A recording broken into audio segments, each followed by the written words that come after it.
इस एपिसोड में हम देखते हैं कि तांजीरो और नेज़ुको को पकड़कर डीमन स्लेयर के हेडक्वार्टर पर लाया जाता है। जब तांजीरो की आंख खुलती है तो वो देखता है कि उसके आगे कुछ लोग खड़े हुए हैं। वहाँ पर खड़ा हुआ एक काकोशी तांजीरो को बताता है कि ये लोग हाशिरा हैं। हाशिरा सबसे पावरफुल डीमन स्लेयर्स होते हैं। हमें एक एक करके हाशिरा के नाम बताए जाते हैं। पहला, फ्लेम हाशिरा, जिसका नाम क्योजुरो रेनगोकू होता है। दूसरा, साउंड हाशिरा, जिसका नाम टेंगेन उजुई होता है।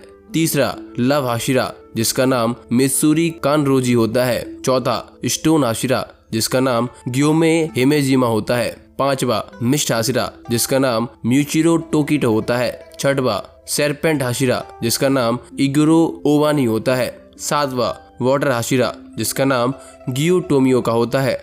आठवां, इंसेक्ट हाशिरा, जिसका नाम शिनोबु कोचो होता है। वहाँ पर खड़े सभी हाशिरा तांजीरो और नेज़ुको को लेकर बात कर रहे होते हैं। वो कहते हैं कि एक डीमन स्लेयर होने के बाद भी तांजीरो डीमन को अपने साथ लेकर घूम रहा था। तांजीरो और उसकी बहन जो कि डीमन है, दोनों को खत्म कर देना चाहिए। तांजीरो जमीन पर पड़े पड़े उनकी बात सुन रहा होता है। उसे कुछ भी समझ नहीं आता। शिनोबु तांजीरो को बताती है कि तुम लोग अभी डीमन स्लेयर हेडक्वार्टर में हो और अभी तुम और नेज़ुको दोनों ट्रायल पर हो। उसके बाद सभी हाशिरा तांजीरो और नेज़ुको पर एक एक करके अपनी राय देना चालू कर देते हैं। दोनों हाशिरा तांजीरो और नेज़ुको को मारने की बात भी करते हैं। वहीं मित्सुरी को तांजीरो और नेज़ुको पर दया आ जाती है। म्यूचिरो को इस सब से कोई भी फर्क नहीं पड़ता। वो केवल आसमान में देखता रहता है। तांजीरो ये सब चुपचाप सुन रहा होता है। इसके बाद तांजीरो खड़ा होने का ट्राई करता है। तांजीरो इनोस्के और मुराटा को आवाज लगाता है पर कोई तांजीरो की सुनता नहीं है। तभी इगुरो कहता है, हमें ग्यू का क्या करना चाहिए। तांजीरो ये सुनकर सोचता है कि उसे और नेज़ुको को बचाने की वजह से ग्यू भी अभी मुश्किल में आ गया है।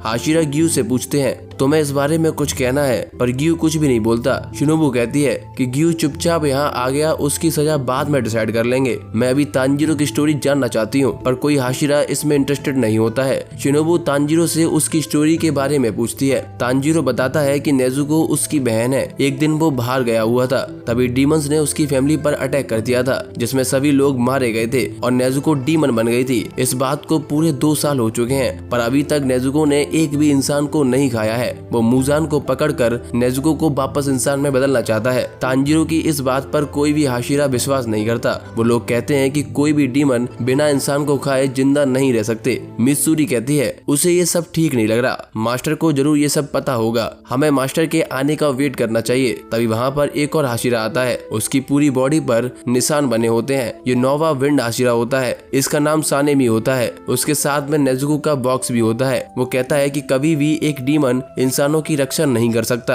ऐसा कहकर सानेमी अपनी स्वॉर्ड बॉक्स के आर पार निकाल देता है। ये देखकर तांजीरो को गुस्सा आ जाता है और वो जाकर सानेमी के सर पर अपने सर से मारता है, जिससे दोनों के सर से खून निकलने लगता है। और ये देखकर बाकी हाशिरा बहुत ज्यादा इम्प्रेस हो जाते हैं। तभी वहाँ पर 2 जुड़वा बहनें आ जाती हैं, जो कि हमें फाइनल सिलेक्शन में भी दिखाई गई थी। वो कहती हैं कि मास्टर आ चुके हैं। तांजीरो मास्टर को पहली बार देखता है। मास्टर दोनों आंखों से देख नहीं सकते और उनके चेहरे पर माथे से लेकर आंखों तक चोट के निशान होते हैं। तभी सानेमी तांजीरो का सर पकड़कर जमीन में झुका देता है। तांजीरो देखता है कि सभी हाशिरा मास्टर के आगे सर झुकाकर खड़े हुए हैं। मास्टर कहते हैं कि हमें तांजीरो और नेज़ुको को एक्सेप्ट करना होगा, जिसको सुनकर सभी हाशिरा चौंक जाते हैं। उसके बाद मास्टर साकोंजी का भेजा हुआ एक लेटर निकालकर सबके सामने पढ़ने को कहते हैं। साकोंजी ने लेटर में लिखा होता है कि नेज़ुको ने अब तक किसी भी इंसान को नहीं खाया है और अब नेज़ुको ऐसा करती है तो ग्यू और तांजीरो और मैं इसकी जिम्मेदारी लेंगे, पर अभी भी कोई भी हाशिरा इसको मानने को तैयार नहीं होता है। मास्टर आगे कहते हैं कि इसका कोई भी सबूत नहीं है कि नेज़ुको आगे किसी भी इंसान को नहीं खाएगी, पर इसकी जिम्मेदारी भी 3 लोगों ने ली है। इसके अलावा तांजीरो ही अकेला ऐसा इंसान है जिसने मुजान को देखा है। ये सुनकर सभी हाशिरा तांजीरो से मुजान के बारे में पूछने लग जाते हैं। मास्टर उनको चुप कर देते हैं। सानेमी को अभी तक विश्वास नहीं होता, इसीलिए सानेमी अपने हाथ काट कर अपना खून नेज़ुको के बॉक्स पर गिराने लगता है, पर नेज़ुको बाहर नहीं आती। वो उसके बाद नेज़ुको के बॉक्स को मास्टर के घर के अंदर लेकर जाता है, क्योंकि धूप में डीमन बाहर नहीं आ सकते। उसके बाद नेज़ुको का बॉक्स खुलता है और नेज़ुको बाहर आ जाती है। इसी के साथ ये एपिसोड खत्म हो जाता है।